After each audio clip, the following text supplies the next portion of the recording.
My son threw me out into the street, in front of 15 neighbors screaming, "You are a parasite. You are worthless." I walked out with one suitcase and absolute silence. What he did not know is that the $8 million company he thought was his was still 100% in my name. Before we continue, subscribe to the channel. Hit the bell because we have new stories every day. Leave a like and tell us in the comments what city you are watching from. My name is David Miller.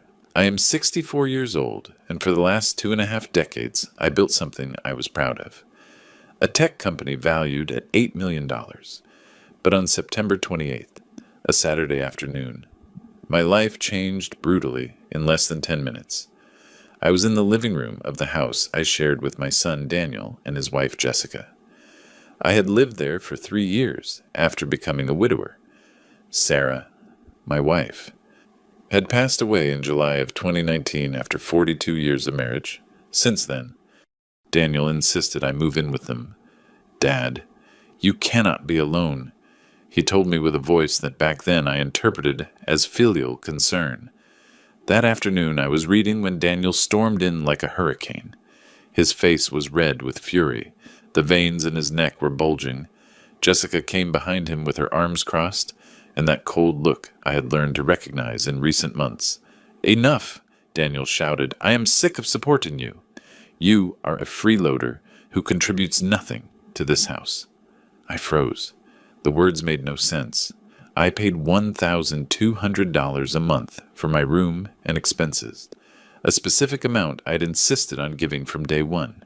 But before I could respond, he continued, "You haven't worked in 5 years, living off what I built. The company is mine now, and you are nothing but a useless old man taking up space." Jessica nodded at every word. "We need this space for the future, baby," she added with a cutting voice. There was no baby. I learned that later. I tried to speak calmly. "Daniel, son, we can discuss this with—" "Do not call me son." He interrupted with a roar that made the pictures on the wall shake. "A real father would have put the company in my name years ago. But you, selfish as always, you cling to useless papers while I do all the work." I walked into the hallway looking for privacy for this conversation that was falling apart. That was when I realized the curtains were open, the windows too. On the street, 15 neighbors had stopped. Mrs. Higgins from the 4th floor, Mr. Henderson with his dog, the young couple from the 2nd floor. Everyone was looking up with expressions somewhere between surprised and ashamed to witness this. Daniel followed me to the foyer. "I want you gone right now. Pack your things and get out." "Daniel, please, let's talk in private." I tried once more, being conscious of the involuntary audience. "Private why? So you can keep manipulating me like you did my whole life?" His voice reached a volume that resonated through the entire building. "Everyone needs to know what kind of man you are. A stingy old man who never gave me what I deserved." Jessica appeared with my suitcase already packed. That hit me harder than the words. They had planned this. The suitcase contained barely some clothes and basic items. Nothing else. "This is your suitcase," she said, dropping it at my feet. "We are donating the rest. You do not need anything else." I looked at my son. His eyes, which once reminded me of Sarah, were now those of a stranger full of rage and contempt. I searched his face for some trace of the boy I had raised, of the young man I had taught everything about the business. But I found nothing. I did not beg. I did not cry. Something inside me, a voice that sounded curiously like Sarah's, said to me, "Keep your dignity. Always keep your dignity." I took the suitcase. "Okay," I said with a calm I did not know I possessed. "I'm leaving. And do not come back." Daniel spat. "You are worth nothing. You were never worth anything." I walked toward the door under the gaze of 15 neighbors on the street. Some looked away in shame. Others looked at me with pity. I heard Mrs. Higgins murmur something about what a disgrace, but I did not know if she referred to me or Daniel. I went down the stairs slowly. Every step was a hammer blow to my chest, but I held my head high. upon leaving the building. Mr. Henderson approached. David, if you need anything, thank you. Henderson, I responded with a smile that cost me every ounce of strength. I am fine. That is a lie. I was not fine. I was destroyed, humiliated, but I was also something else. Lucid. Because what Daniel did not know, what Jessica did not know, what no one except my lawyer, Andrew, and my accountant, Lisa, knew, was that the $8 million company had never left my name. Not a single paper, not a single share. Daniel was an employee, an operations director with an excellent salary, but an employee in the end. As I walked toward the nearest hotel, my phone began to ring. It was Daniel. I did not answer. He called again. I ignored the call. And another one. And another. In total. That night I received 47 calls that I did not answer, because I had understood something fundamental in those 10 minutes of public humiliation. My son had not kicked me out of his house. My son had just made the biggest mistake of his life. And I, the useless old man, had something in that suitcase more valuable than clothes: the original ownership documents of the company, copies of contracts, and the phone number of 3 German investors who had been wanting to buy my technology for 6 months.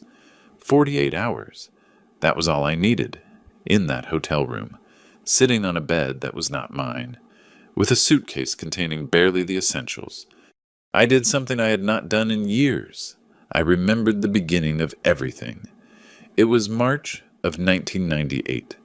Sarah and I were 38 years old. We lived in a tiny apartment in the city with Daniel, who was 10 years old then. I worked as an engineer in a multinational corporation that paid me well, but it suffocated my soul. Every day was identical to the previous one. Office, mediocre boss, rejected ideas, wasted potential. One night, Sarah found me drawing diagrams on the dining table. It was 2 a.m. "What are you doing?" she asked with that sweetness that characterized her. "Designing software that will revolutionize inventory management for small businesses," I replied without looking up. "No one is doing it right. All the systems are expensive, complicated, inaccessible." Sarah observed the papers for long minutes. Then she said something that would change our lives. "Quit tomorrow. Let's try it." "Sarah, we have a son, a mortgage, bills. We have $5,000 in savings. You have talent that is being wasted, and I can work double shifts at the hospital while you build this." She was a nurse at City General Hospital. "I trust you." "David, I have always trusted you." I resigned that week, for 18 months. Sarah worked exhausting shifts while I programmed from our apartment. Daniel learned to cook pasta because Mom arrived exhausted and Dad was in front of the computer until dawn. Those were hard times. But honest? The first client arrived in September of 1999, a hardware store in the suburbs. They paid $1,200 for the software. I cried when I received that check. Sarah framed it. "It is the first of many," she said. She was right. By 2001, we already had 27 clients. In 2003, 140. In 2005, we opened a real office with 3 employees. By 2010, we were 50 people with a presence all over the state. Sarah left the hospital in 2006. Not because I asked her to, but because she wanted to be in the company. She took charge of administration, human resources, organizational culture. She was the heart while I was the brain. Daniel grew up seeing his parents build something from zero, seeing sacrifice transformed into achievement, or so I thought, in 2015. Daniel was 27 years old. He had studied business administration, worked in 2 different companies, and one day he appeared in my office. "Dad, I want an advance on my inheritance, $500,000 to invest in a project." I was surprised. "Daniel, the company is worth millions, but that capital is reinvested. I do not have that liquidity available." "Then give me equivalent stock participation," he insisted. "It is my future too." Something in his tone made me uncomfortable. It was not a request. It was a demand. Son, when the moment comes, we will talk about succession. Now is not the time. When will be the moment? When you are 50 and you are 80, when it doesn't matter anymore. His frustration was palpable. Daniel, this is not about age, it is about preparation. He left, slamming the door. That night, Sarah and I talked until dawn. He is impatient, I said. He wants everything now without understanding the work it implies. Sarah, always perceptive, said something that back then I minimized. Daniel loves the results, not the process. He loves the money, not the work. Be careful. David. In 2018, 3 years after that conversation, Daniel returned, calmer, apparently mature. Dad, I want to work with you, learn from the inside, earn my place. I hired him as operations director with a salary of $4,500 a month. Generous, but fair for the position. He signed a standard labor contract. I never mentioned stock participation, because something, intuition perhaps, stopped me. He worked well the first year, managed clients, supervised teams, showed initiative, but I observed details. He arrived late, delegated without follow-up, promised without delivering. Sarah noticed it too. July of 2019, the month that shattered my world. Sarah fell ill suddenly, aggressive pancreatic cancer. 3 weeks from diagnosis to the end. 3 weeks where time stopped and accelerated simultaneously. The last day, at the hospital, Sarah asked everyone to leave, just the two of us. She handed me a yellow envelope sealed with adhesive tape. Open it if Daniel ever betrays you, she whispered with effort. Sarah? What are you saying? He is our son. He is my son too. That is why I know what I'm saying. Her eyes, fading but lucid, held my gaze. Promise me you will protect what we built together.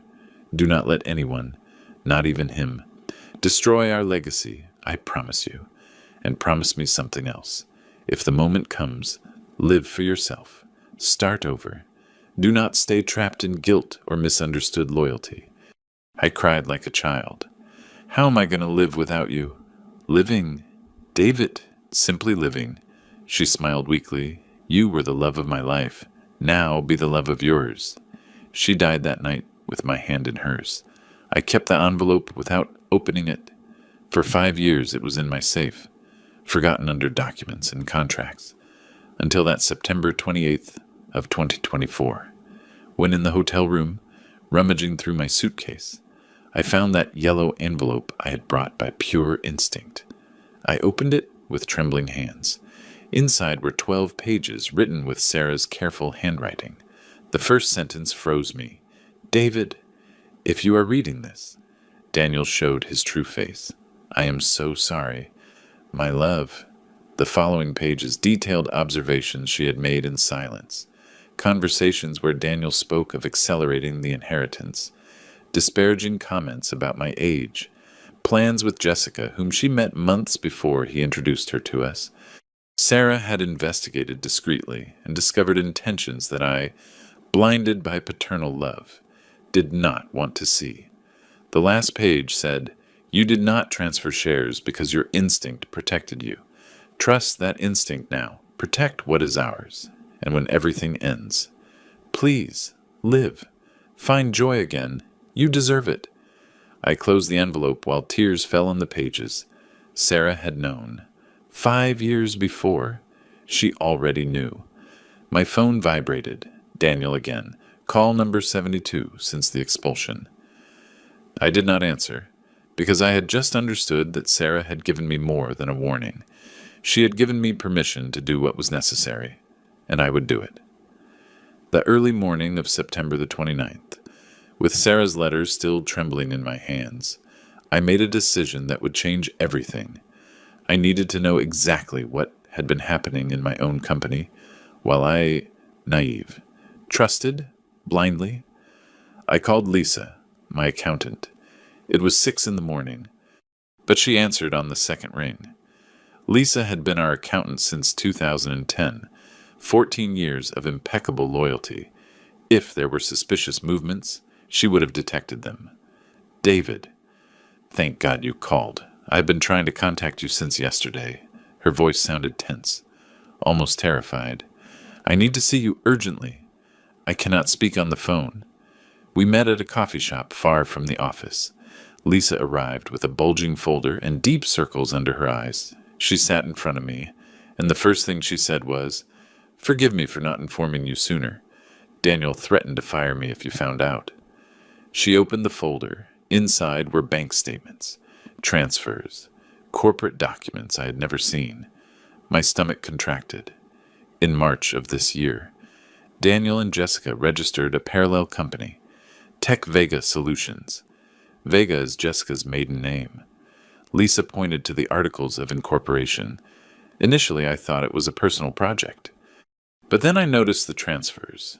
What transfers? Our clients started appearing on Tech Vega invoices. Small amounts at first. External consulting services that never went through our official books. In 6 months, $300,000 diverted. Her finger traced an endless list of transactions. Daniel used his position as operations director to offer special discounts if clients also hired Tech Vega services. He split the invoices to make it look legitimate. $300,000. 6 months. 50,000 monthly stolen systematically. There is more, Lisa continued with a broken voice. I found deleted emails on the server. I recovered them because I do automatic backups that Daniel does not know about. She took out printed sheets. Read this. The first email was from Jessica to Daniel, dated August 5th. I already contacted Dr. Evans. He says that with 2 medical certificates, we can start the incapacitation process. Your father is 64 years old, recent widower, evident social isolation. The profile fits. My blood froze. The second email, from Daniel to Jessica. August 14th. We need to act fast. The old man is reviewing too many documents lately. If he discovers Tech Vega before getting the power of attorney, we lose everything. I propose mandatory vacation in October. We take him to that clinic upstate that you mentioned. A week there and we will have the necessary certificates. Clinic, certificates, legal incapacitation. They had planned to falsely commit me to declare me incompetent and steal the company through forged documents. Keep reading, Lisa whispered. Third email. Jessica to Daniel. September 3rd. Dr. Evans confirmed that with power of attorney, we could transfer corporate assets without raising immediate suspicions. He calculates 3 months, until external auditors detect irregularities. By then, we will have liquidated the main assets and will be legally protected. Fourth email. Daniel to unknown partner. September 18th. 10 more days and the problem will be resolved. My father will sign whatever is necessary, or we will do it through judicial means. The company will finally be mine. 10 days before kicking me out. Lisa, why didn't you tell me anything sooner? My voice came out hoarse, barely audible. She had tears in her eyes. Daniel discovered me reviewing files 3 weeks ago. He told me that, if you found out, he would invent that I was an accomplice to the embezzlement, that he would destroy me professionally. I have 2 daughters in college. David, he terrified me. She sobbed. But when I found out yesterday that they had kicked you out of your own house, I knew I had to risk it. I'm so sorry. I put my hand on hers. You did well to wait for the right moment. Now I need you to help me with something else. Anything. I need certified copies of every document, every transfer, every email, and I need you to contact our lawyer, Andrew. Without Daniel knowing, Lisa nodded and took out a USB drive. It is all here. Duplicates in 3 secure locations, and Andrew is waiting for your call. I contacted him last night. Smart, loyal, exactly what I needed. Andrew had been my lawyer since 2002. He was 67 years old. We met that same afternoon in his downtown office. He reviewed the documents for 2 hours without saying a word. Finally, he took off his glasses and looked at me with a grave expression. David, this is corporate fraud. embezzlement of funds, and conspiracy to commit procedural fraud through false incapacitation. Daniel could face up to 8 years in prison. I do not want him to go to prison, I said immediately. He is still my son. I understand, but he is not treating you like a father. He is treating you like an obstacle. Andrew drummed his fingers on the desk. What do you want to do, sell? Fast, before he attempts something more desperate. Andrew nodded slowly. You have potential buyers. Those Germans you mentioned have been sending proposals for months. The Germans, a technology group from Munich, specifically interested in my proprietary management software. They had offered $7.5 million in June. Daniel had rejected the offer without consulting me, telling them the owner was not interested. Contact them today, I ordered. Tell them the real owner is very interested, and Daniel will discover what he lost when it is too late. That night, in the hotel, my phone exploded. 134 calls from Daniel in total since the expulsion. Desperate messages. Dad, we need to talk. It was a misunderstanding. Jessica pressured me. Please, answer. I ignored every single one, because I had understood something fundamental. My silence was my most powerful weapon. Every hour without a response was an hour where Daniel lost control, where his panic grew, where his plans crumbled. Andrew sent me a message at midnight. Germans available for video call tomorrow at 10 a.m. They are very interested, I replied. Perfect. Close the sale in 48 hours. I closed my eyes, but I could not sleep. The betrayal hurt like a rusty knife, but the pain was transforming into something more useful. Cold and calculated determination. Daniel had underestimated the old parasite. Fatal error. The video call with the Germans began at 10 sharp on September 30th. From Andrew's office, facing the screen, 3 faces appeared. Klaus Hoffman, Director of Acquisitions, Petra Bergman, Financial Analyst, and Thomas Weiss, Technical Director. Klaus spoke first in impeccable English. Mr. Miller, we were pleasantly surprised by your call. We thought you had rejected our proposal permanently.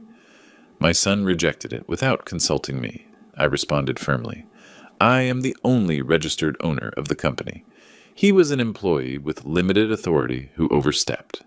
I saw them exchange looks. Petra took notes quickly. This worried them, as was logical. I understand, Klaus said cautiously. Could you explain the current situation? Andrew intervened. Showing documentation, original deeds since 1998, updated mercantile certificates, minutes stating there was never a stock transfer.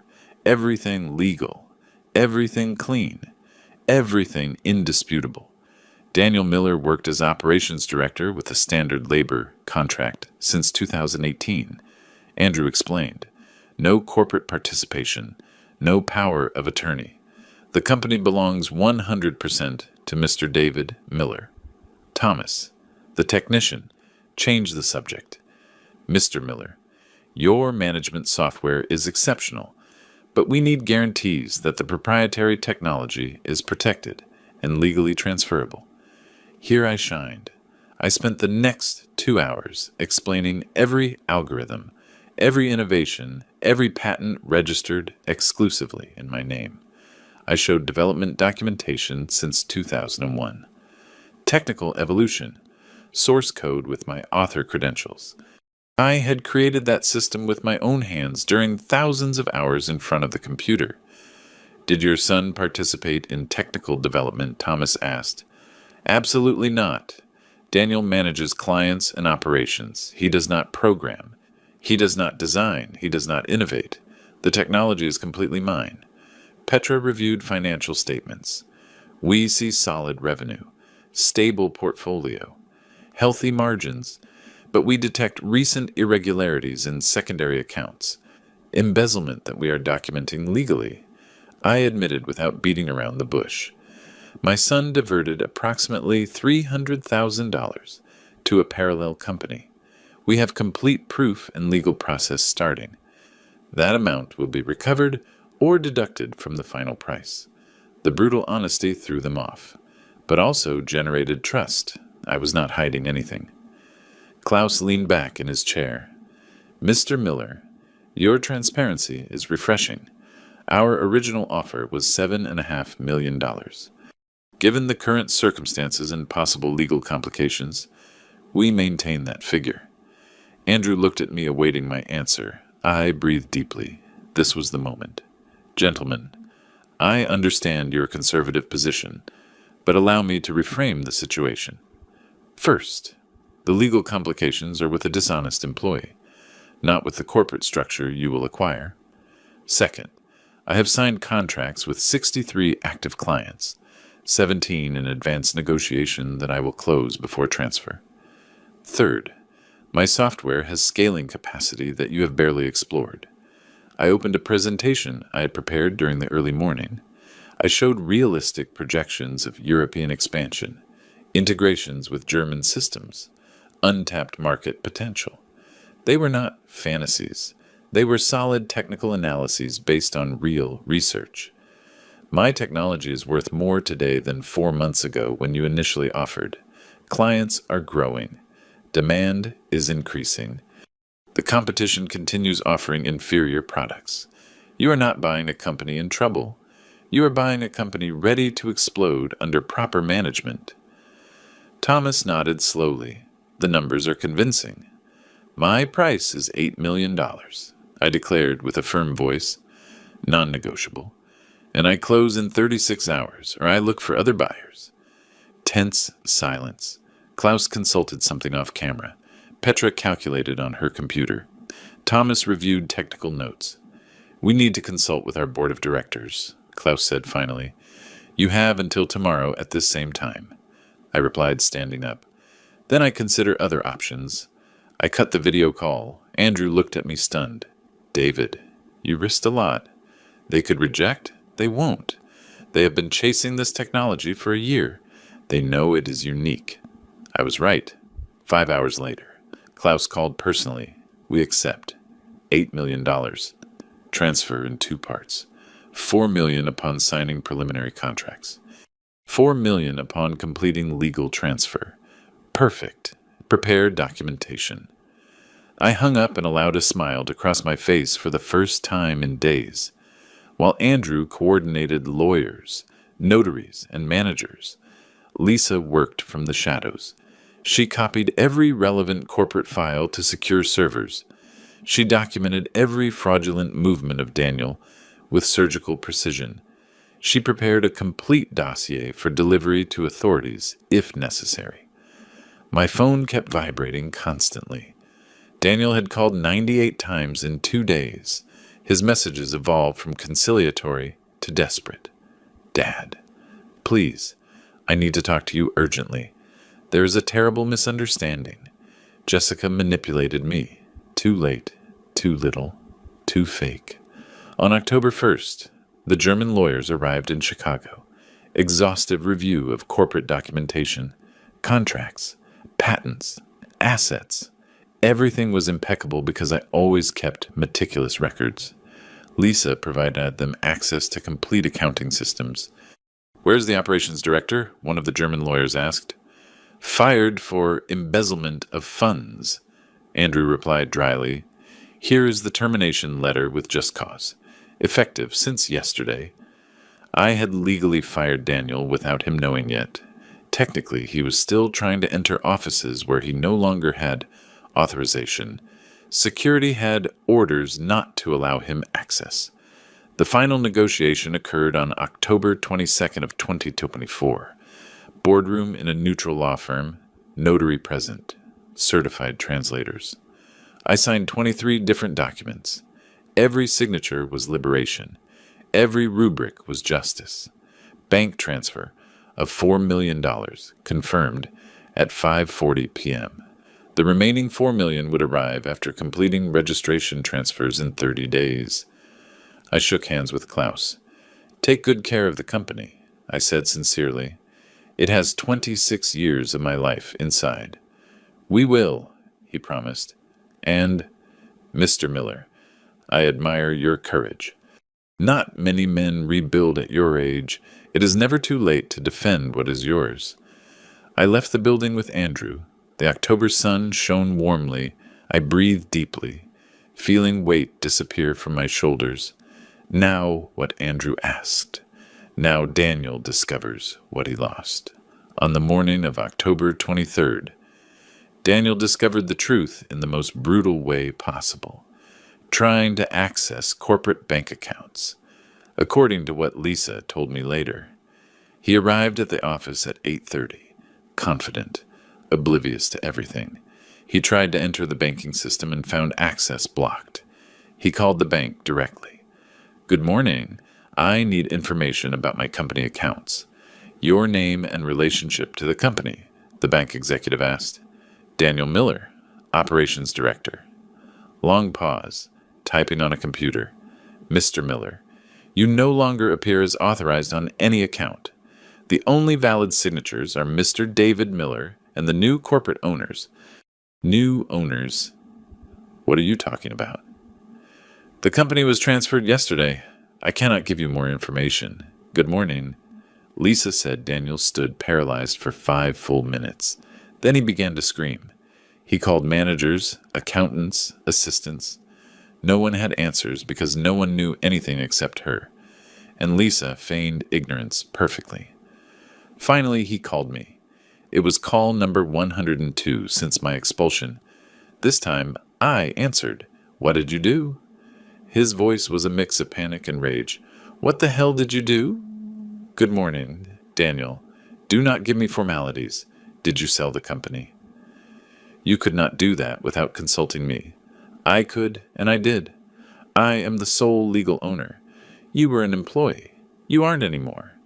By the way, you received a termination letter yesterday for embezzlement." Stunned silence. Then explosion. "Are you crazy? That company is mine. I worked 6 years there as a salaried employee who stole $300,000. Lisa has every transaction documented. You are going to regret this," he threatened with a trembling voice. "My lawyer will destroy you. I am going to take back what belongs to me. I expect you at Andrew's office at 3 in the afternoon. Bring your lawyer. Bring Jessica. We will speak civilly." I hung up before he could answer. At 3 o'clock sharp, Daniel burst into Andrew's office like an uncontrolled hurricane. Jessica came behind, dressed elegantly but with a hard expression. Behind them, a young lawyer who seemed uncomfortable. "I demand explanations," Daniel barked as soon as he entered. "Sit down," I said with glacial calm, which clearly threw him off. They sat. Andrew placed a thick folder on the table. I took out an identical one from my briefcase. "Before you start with legal threats, let's review some facts." I started methodically. First, the company was always 100% mine. Here are the original deeds, commercial registries, notarized minutes. I never transferred a single share. Daniel opened his mouth, but Andrew interrupted him. "Let him finish, or this meeting ends now," I continued. "Second, you were hired in 2018 as an employee with a monthly salary of $4,500. You signed a standard labor contract that specifically states you do not receive stock participation. Your signature is here." I showed him the contract. His face paled. "Third, in March of 2024, you and Jessica registered Tech Vega Solutions, a shell company to divert clients and funds from my company. I slid bank statements toward him. $300,000 in 6 months. Corporate fraud documented transaction by transaction." Jessica finally spoke. "That is a lie. That company offers legitimate complimentary services." "Complimentary." Andrew smiled coldly. "Here are emails where Daniel offers discounts to clients if they hire Tech Vega simultaneously. Use of privileged information, conflict of interest, direct embezzlement." Daniel's lawyer reviewed documents with an increasingly somber expression. "Fourth," I continued, relentless. "And this is the gravest part. You plan to falsely commit me to a psychiatric clinic to obtain fraudulent mental incapacity certificates." I took out the printed emails, the one from Jessica mentioning Dr. Evans, The one from Daniel talking about mandatory vacations upstate. The complete interdiction plan detailed step by step. This constitutes attempted procedural fraud, conspiracy to commit kidnapping and falsification of medical documents, Andrew said with a hard voice. These are criminal offenses with up to 10 years in prison. Daniel's lawyer dropped the papers. Mr. Miller, I need to speak with you in private. There is nothing private here, Daniel shouted. This is invention, manipulation. Is your signature an invention? I asked, pointing to the emails. Is your corporate email address? Manipulation. Lisa recovered everything from the server before you could delete it. Jessica stood up abruptly. We had the right. You were blocking your own son's future. You forced us to take measures. Measures stealing. Falsely committing me. Those are your measures. My voice rose for the first time.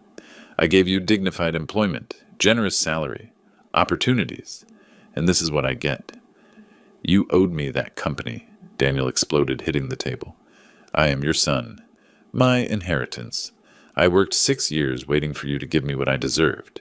You deserved respect, not automatic ownership. And you lost both when you decided to betray me, his lawyer interrupted. Gentlemen, I need to consult with my client. This case has complications that were not revealed to me initially. Consult whatever you want, Andrew said, but know this. We have a complaint prepared for the district attorney for corporate fraud. If Mr. Daniel initiates any legal process against Mr. David, we file criminal charges immediately. It is his choice. The lawyer paled. Daniel looked like a cornered animal, looking frantically between the documents. His lawyer, Jessica, and me. You have one option, I said finally. You accept the firing. You abandon any claim on the sold company, and I do not press criminal charges. The $300,000 I will consider a business loss. You start from zero, but free, and if I refuse prison, Jessica too. Dr. Evans will be investigated. Tech Vega will be audited exhaustively. Everything will come to public light. Your professional reputation destroyed forever. Long silence. Jessica looked at Daniel with a calculating expression, evaluating options. The lawyer spoke. Mr. Miller, my legal advice is to accept. You have no viable case. The documents are irrefutable. He is my father. Daniel shouted with pathetic desperation. He cannot do this to me.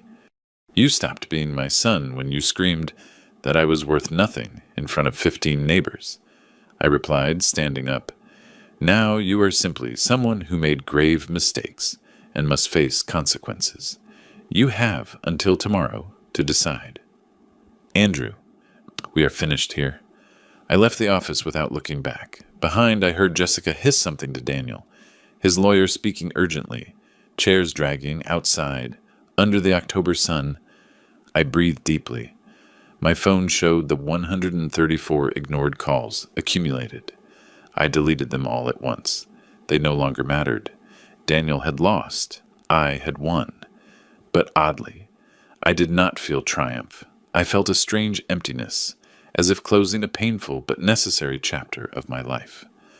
Tomorrow another chapter would begin, one where Daniel did not exist, one where David Miller lived for himself finally.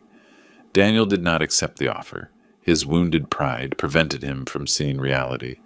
2 days later, on October 25th, the 20th, his new lawyer filed a lawsuit demanding recognition of early inheritance rights and compensation for unpaid work, equivalent to 50% of the sale value. Andrew called me that afternoon. They filed the lawsuit. It is legally ridiculous, but we will have to defend it in court. Perfect. I responded with a calm that surprised him. Let justice do its job. The first hearing was scheduled for November 15th at the Commercial Court No. 3 in Chicago. I arrived early with Andrew, carrying 3 folders full of documentation. Daniel and Jessica arrived 15 minutes late, accompanied by their lawyer, who seemed even more uncomfortable than in our previous meeting.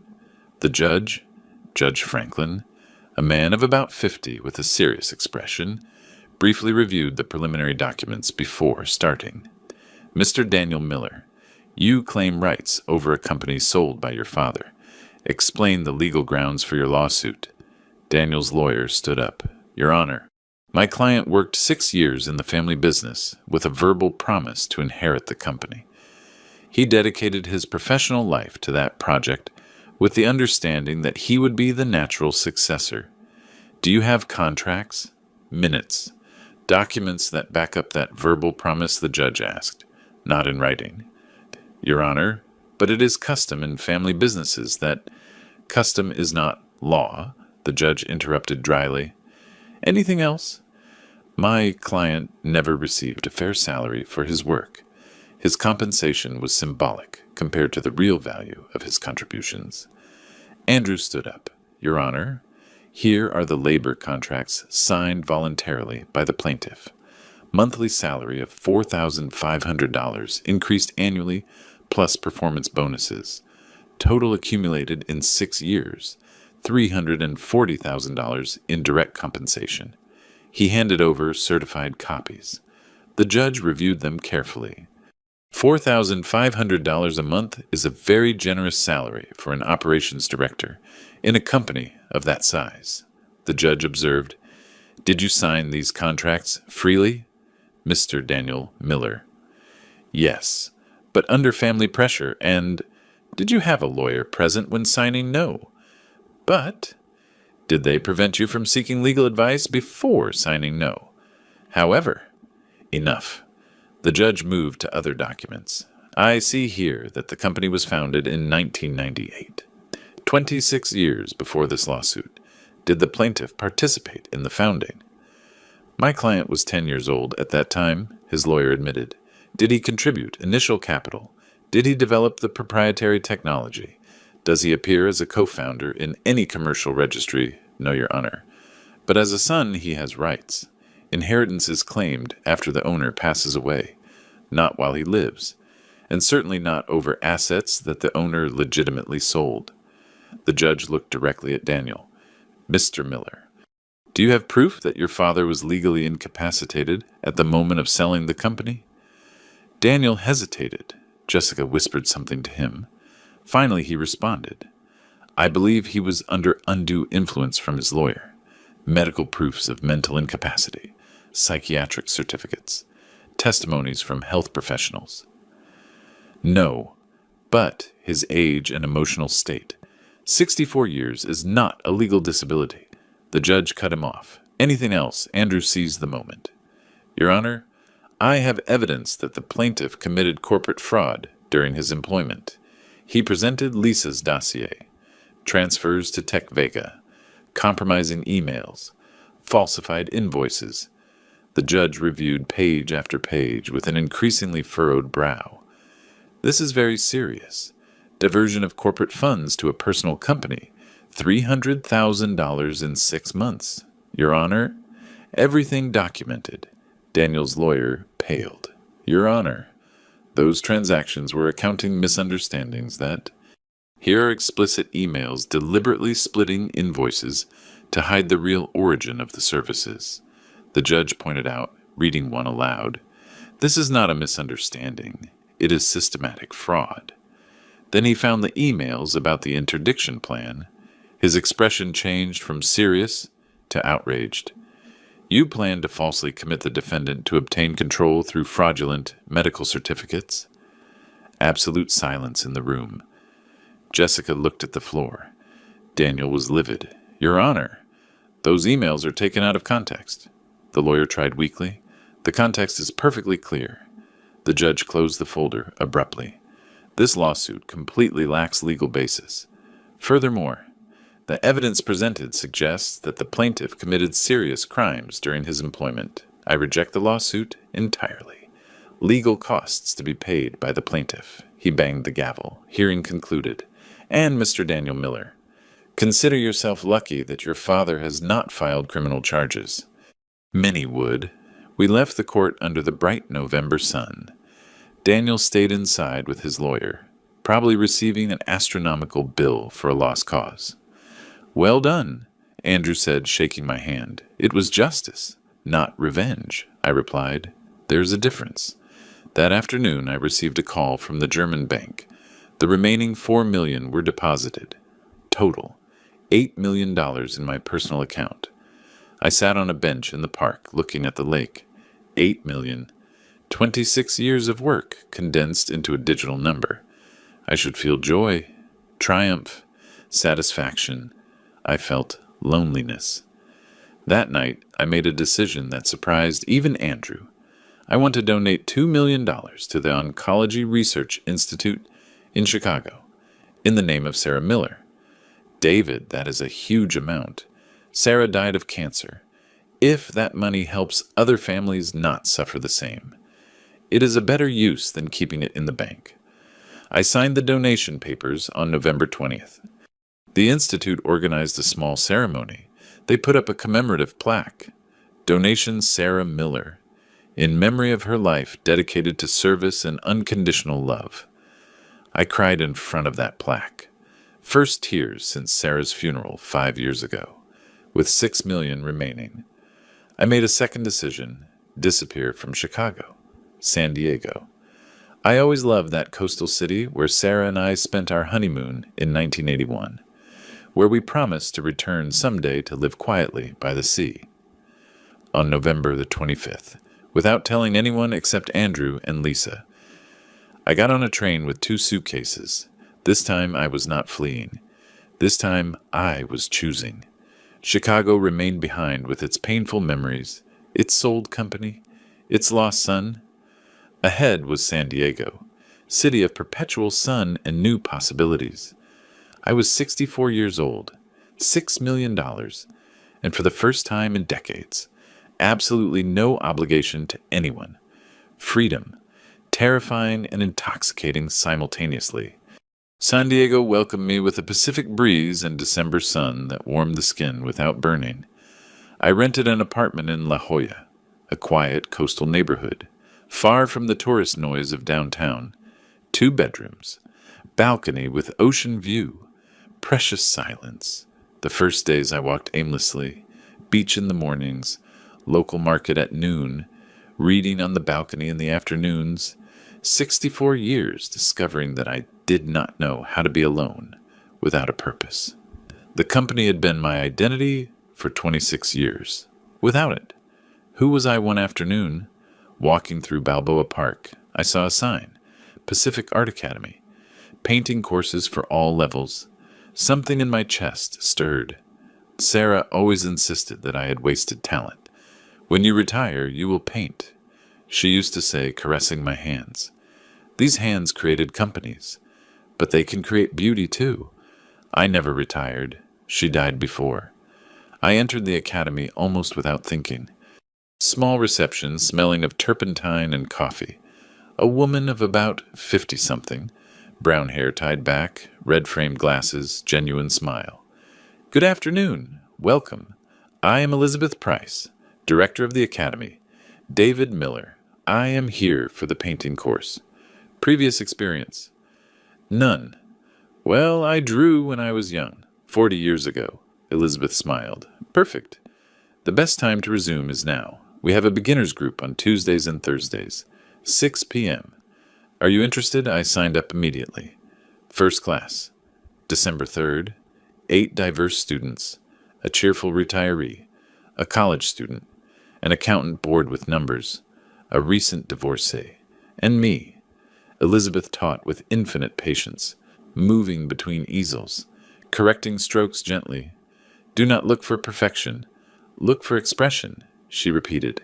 Painting is honesty, captured in color.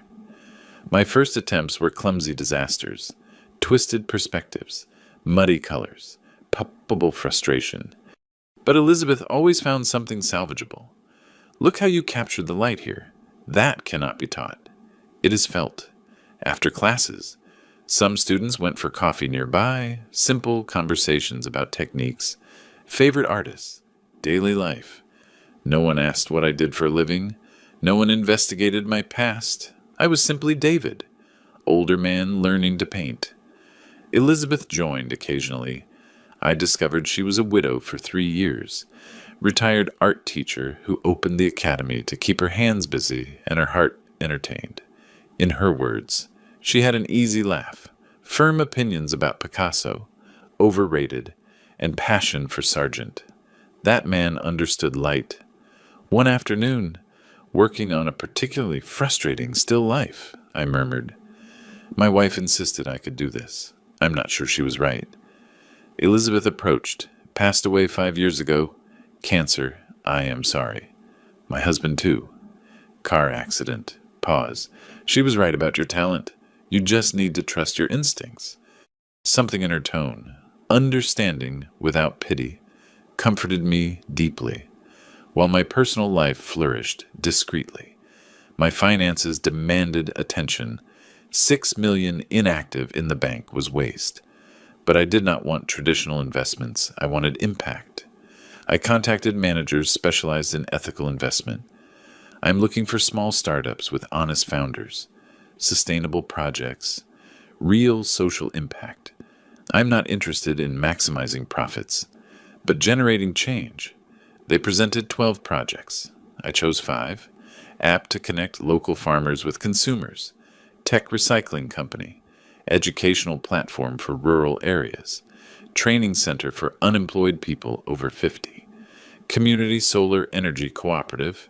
I invested $3 million distributed among them, not as a silent investor, but as an active mentor. Monthly meetings, strategic advice, useful connections. These young entrepreneurs reminded me of myself 30 years ago, idealistic but inexperienced, passionate but needing guidance. While I built a new existence in San Diego, Daniel faced total collapse in Chicago. Lisa kept me informed discreetly. Daniel tried to keep up appearances after losing the lawsuit, but financial reality crushed him quickly. The house where he lived was mortgaged in his name, but the monthly payments were $2,300, which his new salary as an insurance salesman barely covered. Jessica, discovering that the $300,000 diverted evaporated in luxuries, designer bags, trips to the Maldives, expensive jewelry she bought herself, abandoned him, literally packed, and left one November night without saying goodbye, without the income of Tech Vega director, without the stolen funds, without my support.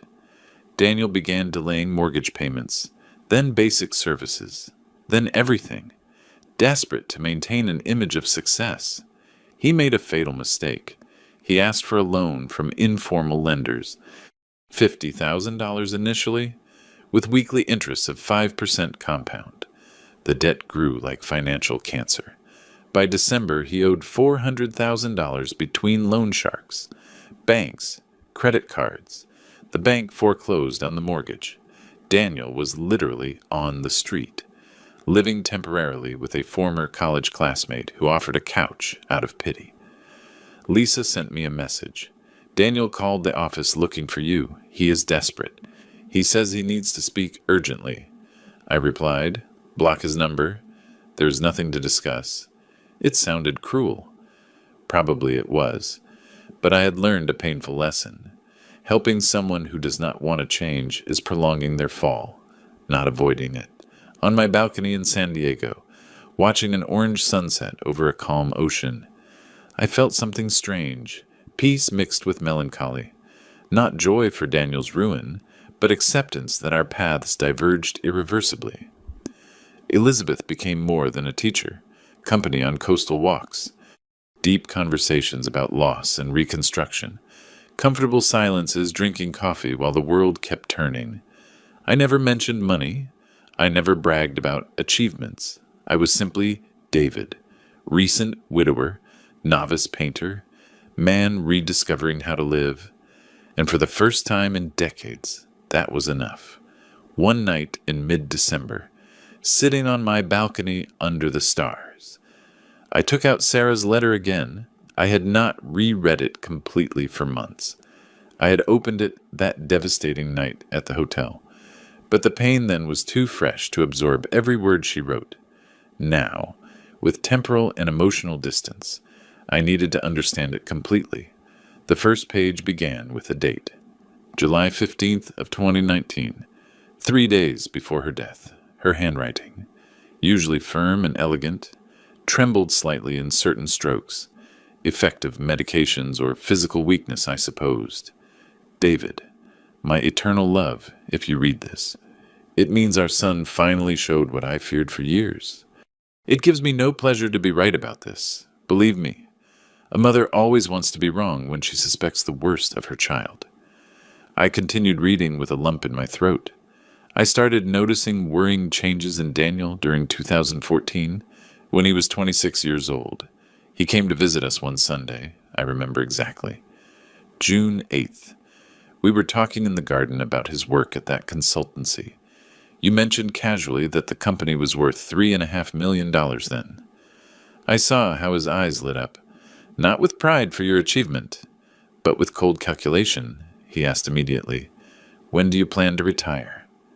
Dad, it was not a casual question. It was a schedule evaluation. Pause to breathe. The ocean sounded soft under my balcony. A year later, in 2015, came the request for inheritance advance. $500,000. You consulted me that night, anguished because you wanted to help him, but something stopped you. Is it normal to ask for that? At 27? You asked. It was not. I investigated his investment project discreetly. David, it did not exist.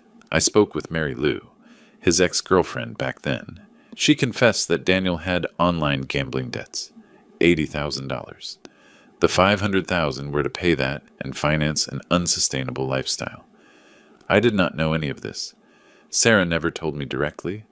I did not tell you because you decided to deny him the money by your own instinct.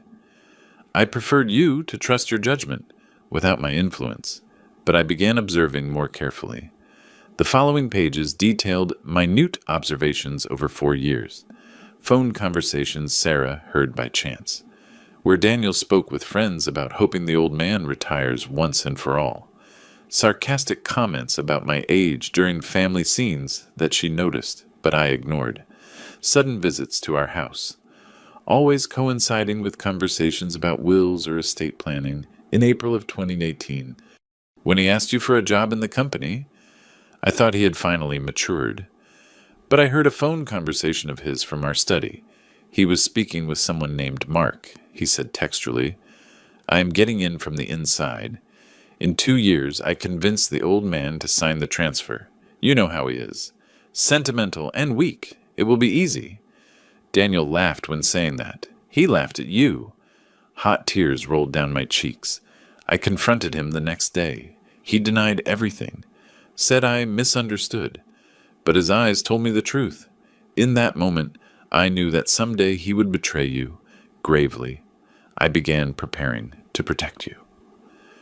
Sarah had secretly contacted Andrew in May of 2018. She asked him to review all corporate documents to ensure nothing was in a shared name. She verified that Daniel's labor contracts were legally armored against future claims. She had even left notarized instructions that, if he tried to medically interdict me, previous certificates of mine of impeccable mental health were to be presented automatically. I did all this in silence because you are too good, too trusting. You see the best in people, especially in those you love. It is one of the reasons I love you so much, but it is also a vulnerability that others can exploit. Page 7 contained observations about Jessica. Sarah had investigated her too. Jessica Vega appeared in November of 2017. Daniel introduced her to us at Christmas that year. Something about her made me uncomfortable immediately. Too interested in financial details during casual conversations, questions about properties, investments, retirement plans disguised as superficial courtesy. I hired a discreet private investigator. Jessica had been previously engaged to a 52-year-old businessman, owner of a hotel chain. She broke the engagement abruptly when he lost important contracts. Clear pattern. My wife had been a detective without me knowing. I did not tell you anything because I did not have solid proof of specific plans, only worrying patterns.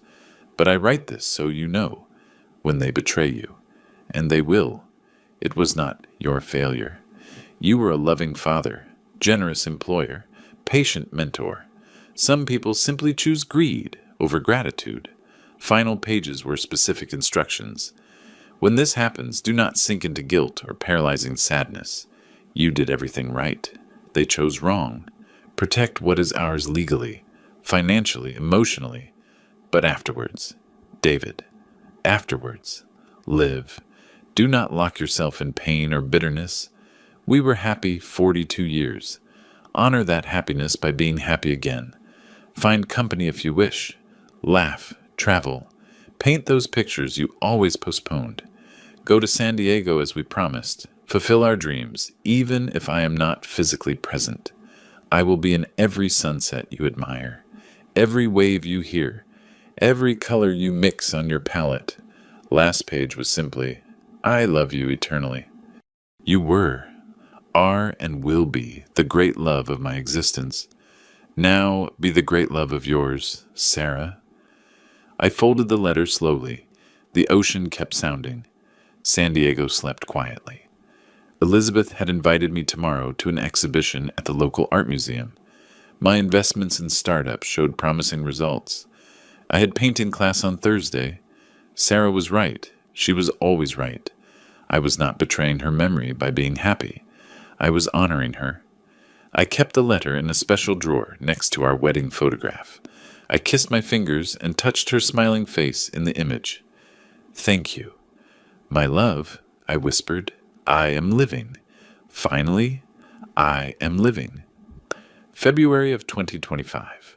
Arrived with those mornings where the sun shines, but the air keeps a pleasant winter freshness. I had been in the city for 3 months and felt that every day I discovered a version of myself that had been asleep for decades. That transformation accelerated when I met Michael Owen. It happened in a coffee shop near the pier. I was reading books on watercolor techniques when an older man, 70-something I calculated, approached my table. Do you mind if I share all tables are taken? Go ahead, please. He sat with a black coffee and a financial newspaper. He noticed my book, Painting Fan, Eternal Beginner. I replied, smiling, I started 3 months ago. It is never too late, they say. Totally true. I started practicing photography at 68. Now I am 71 and participate in local exhibitions. He extended his hand. Michael Owen. David Miller. The conversation flowed naturally. Michael had been a textile businessman for 40 years. He built a modest but solid empire in Phoenix until his 2 partners, men he trusted blindly, betrayed him through complex legal maneuvers.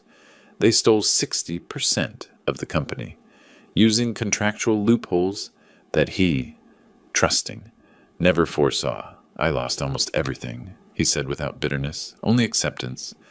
Legal battles for 3 years. Finally, I sold the remaining 40% and moved here. I decided San Diego would be a place to rebuild, not lament. I told him my story, not all details, but enough. Company sold after family betrayal. New beginning at 64. Search for purpose beyond money.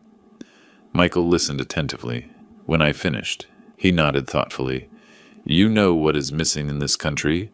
Real support for businessmen over 60 who want to reinvent themselves. All investment funds look for 25-year-olds with tech ideas.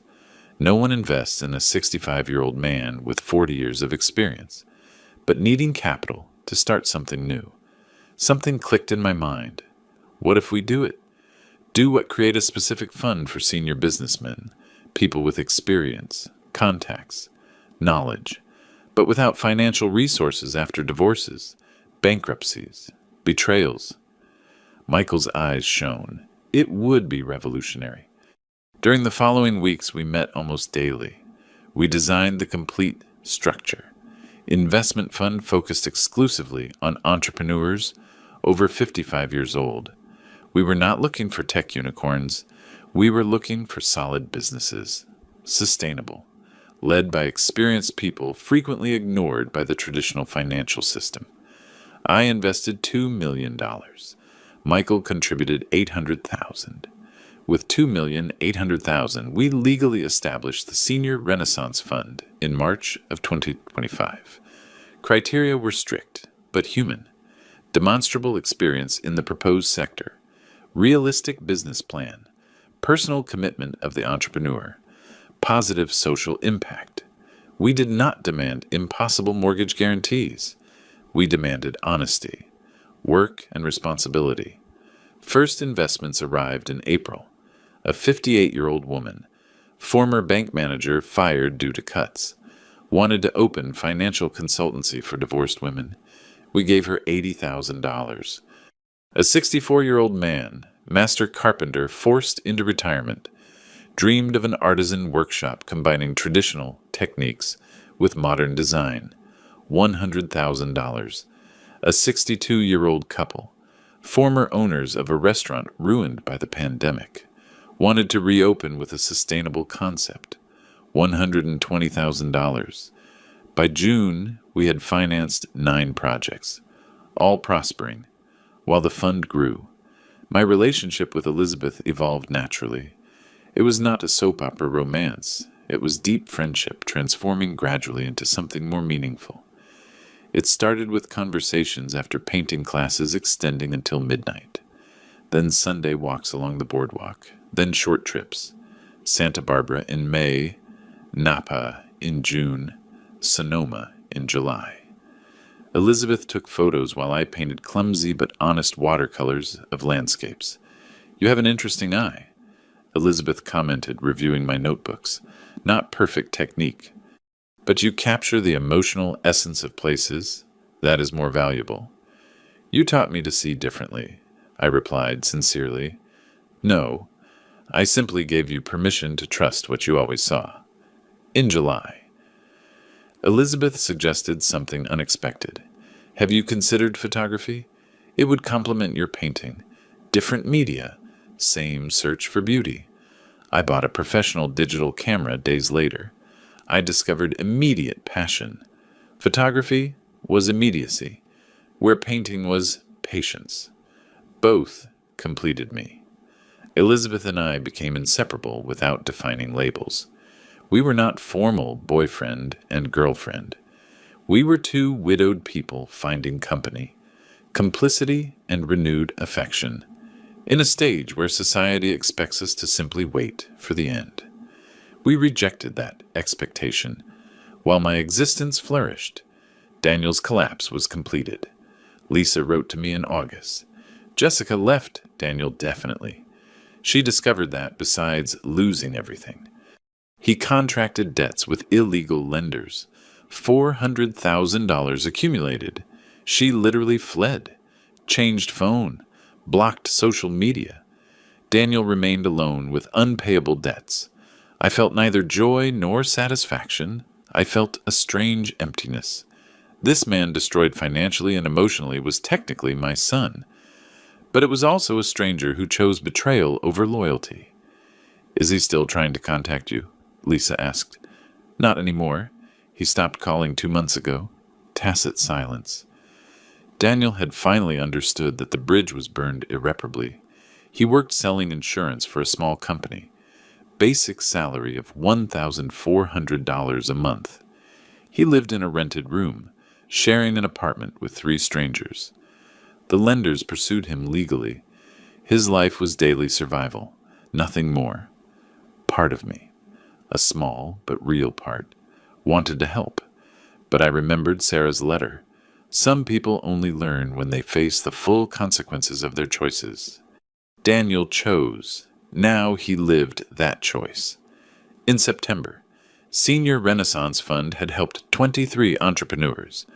19 projects were functioning successfully. 3 had failed, but learning valuable lessons. 1 had exceeded all expectations, generating jobs and expanding regionally. Michael and I did not just invest money. We mentored actively, connected entrepreneurs with each other, shared experiences, warned about mistakes we made decades ago. "We are changing lives," Michael said one afternoon. "We are demonstrating that 60 is not the end, but a potential beginning," I corrected. Elizabeth organized my first small photography exhibition at her academy for October. 15 images of the coast captured during our trips. Title: New Looks from Old Eyes. I sold 3 photographs. Profits: $450 that I donated completely to the fund. I did not need money. I needed purpose, and finally, I had found it. October of 2025 arrived with unusual rain. I had turned 65 in August, celebrating discreetly with Elizabeth, Michael, and friends from the investment fund at a restaurant by the ocean. 1 exact year since that sale that changed everything. I was photographing seagulls at the pier when my phone vibrated. Unknown number. I almost ignored the call, but something made me answer. Dad Daniel's broken voice cut through the year of silence like a rusty knife. My stomach contracted. "How did you get this number? Lisa gave it to me. I begged her for weeks." Long pause. "I am in San Diego. I need to see you." "Please." I should have hung up. I should have refused. But morbid curiosity, or perhaps the need to close the cycle permanently, made me agree. Pier coffee shop. 1 hour. I arrived early, choosing an outside table with a view of the harbor. I needed open space for this. Elizabeth had offered to accompany me, but I refused. It is something I must do alone. Daniel appeared exactly at the agreed time. I almost did not recognize him. The man approaching, limping slightly, was a shadow of the arrogant operations director who expelled me 12 months ago. He had lost probably 30 pounds, cheap and worn clothes, messy hair with premature gray hairs I did not remember, deep circles under his eyes, trembling hands.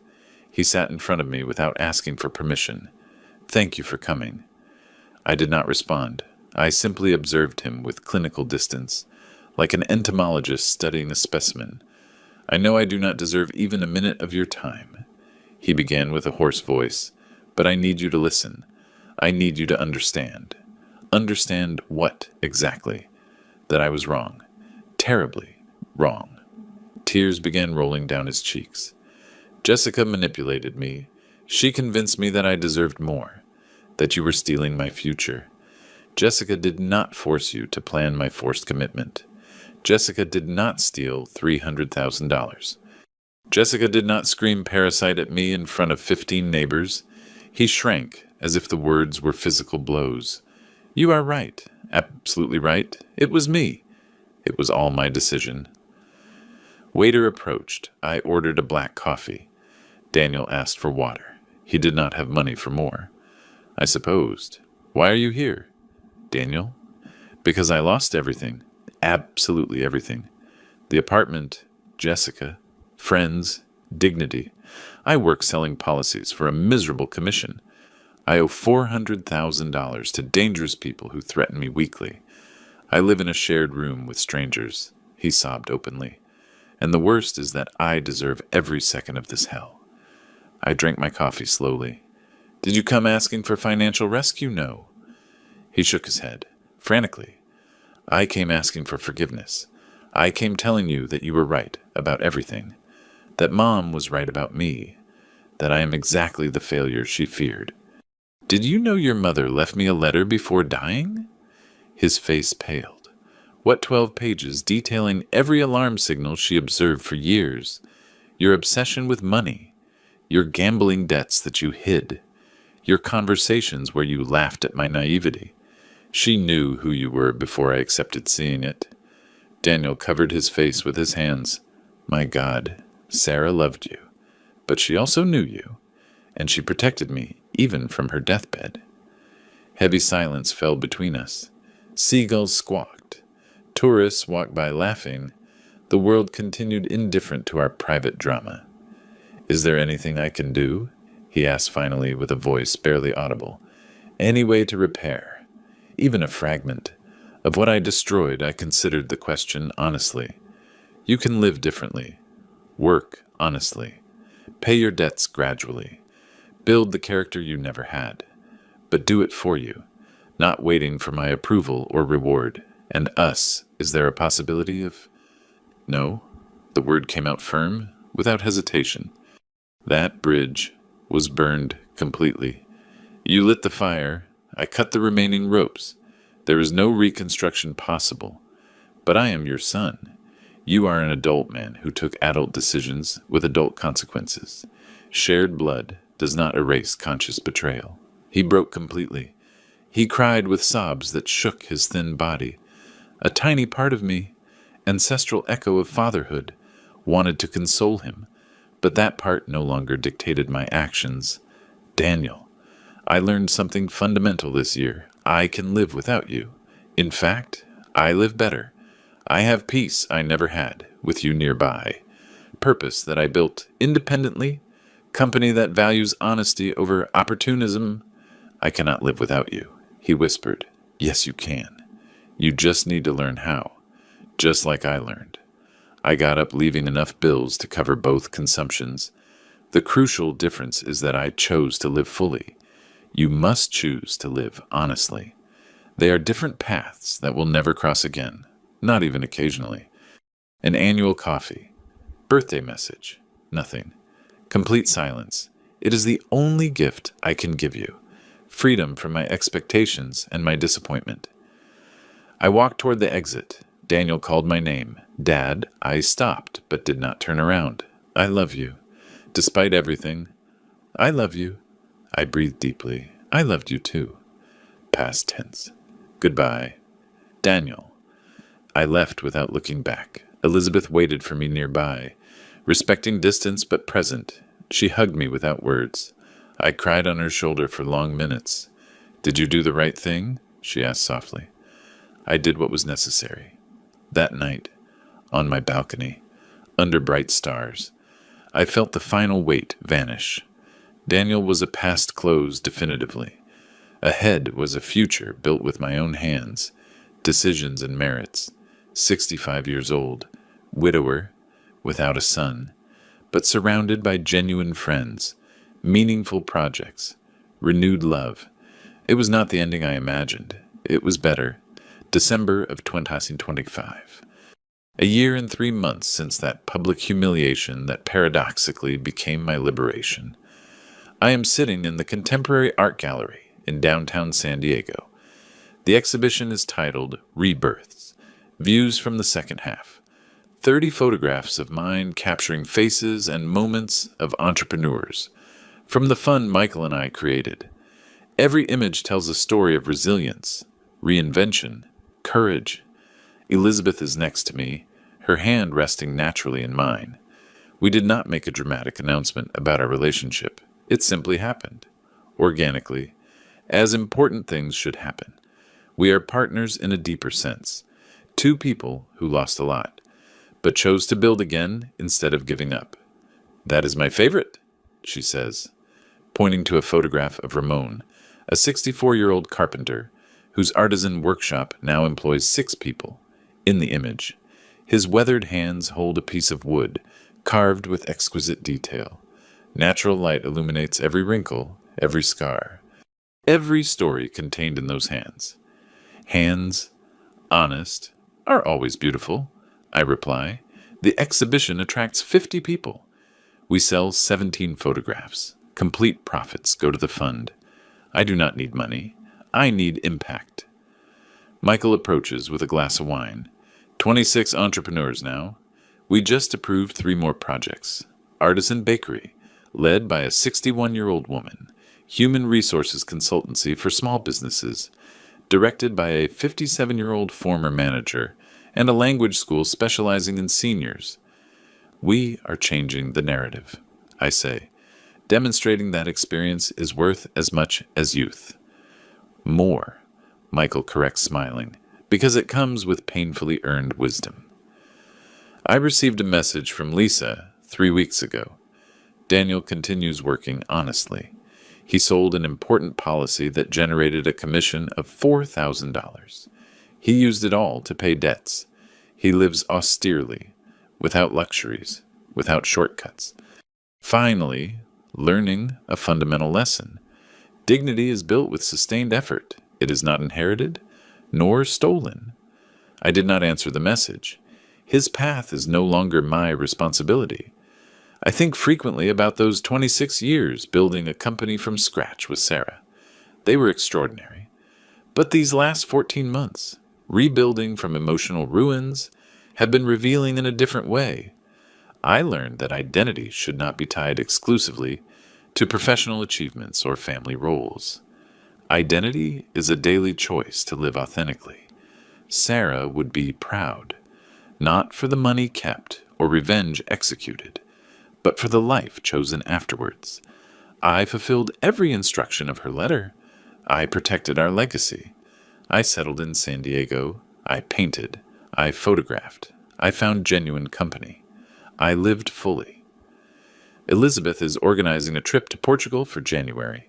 2 weeks traveling the coast, photographing, painting, existing without an agenda beyond enjoying the present. At 65, I finally understand the concept of true vacation. The investment fund thrives beyond initial expectations. Several entrepreneurs we financed now mentor others, creating a self-sufficient support network.